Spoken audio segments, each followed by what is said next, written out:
The latest market data is out. We'll take a look and see what's happening in the shift coming up next.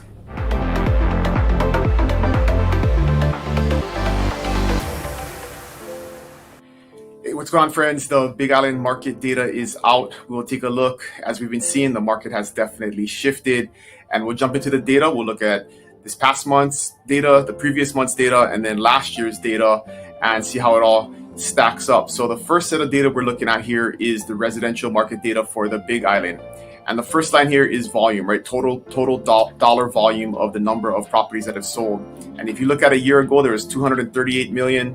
Last month, there was 186. And this current month, it's 114 million. So big drop in the total number of sales that are happening across the island. But that's due to the number of sales, right? Way down. So we had 261 a year ago, 253 the previous month, and then 181 this past month. And so the number of sales are going down. That's leading to the dollar volume going down. Clearly there's a slowdown happening, but to put this in context, this is kind of back to pre-COVID numbers, right? So we're going back to where the normal kind of numbers were month over month. And we're out of that crazy spike that we saw during the two COVID years. But if you look at median price is still up from a year ago. So it's a little bit down from the previous month, but it's up from a year ago. And the final listed sold price is somewhat steady. It was 99% the previous month, but if you look at from a year ago, 96% and then 96% this month. And these are just graphs that kind of show you a visual representation of the difference. This is the month we're talking about. This is the previous month, and this is the previous year. As we get into the condo market data, so this is condo market data, same situation, not as dramatic if compared to a year ago in terms of dollar volume, but definitely a big drop from the previous month. But sales, same thing, pretty significantly down from a year ago and the previous month. Only 63 condo sales, and you had 85 the previous month and 82 a year ago.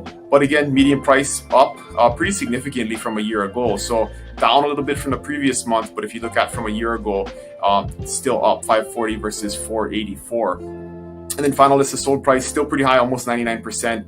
That condo final listed sold price was over 100% for a long time, almost like 6 months. And so now we're seeing that trend back down.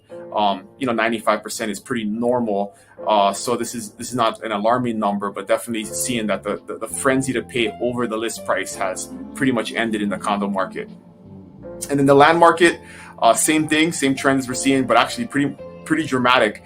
What this is due to is that there is very few like high-end pieces of land selling, right? The low and lower dollar pieces of land are still selling. So you had 28 million in sales on the land market, but you had 82 million a year ago. So big drop from a year ago in terms of the volume, but the number of sales didn't drop as dramatically, right? You had 289 a year ago and 212 this past month, and the 240 the month prior too. So not as big in terms of the sales are still happening. It's just the price point is coming way down. Those high end pieces of property are not in the mix. It's more of the lower end properties. And then median price still up from a year ago, 37,500 a year ago to 40,500 this month, but is down a little bit from the month prior.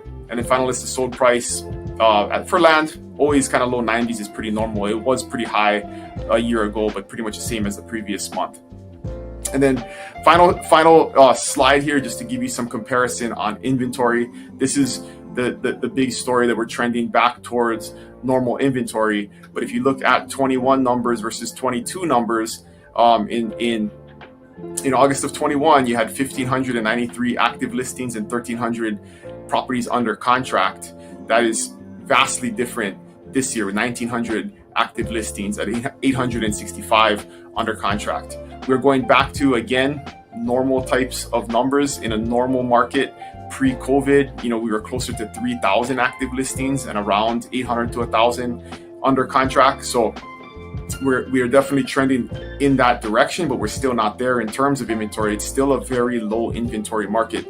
There is more inventory than there has been for a very long time. We haven't been at 2,000 units in like over 18 months. So we're getting back to a place where inventory is more normal, but we're still pretty low, and that's definitely reflected in the months of inventory. We had 2.5 months of inventory a year ago. We're up to 3.3 months of inventory, but again, 6 months plus is more of a normal market. So we're still in a very low inventory market. Still a strong market. Interest rates they continue to fluctuate, but there are still people buying and selling. And like I've been saying, as a buyer, now is a time of opportunity. There are less buyers in the market. There's less competition. There's a little bit more inventory, and so it's not a time necessarily to sit it out.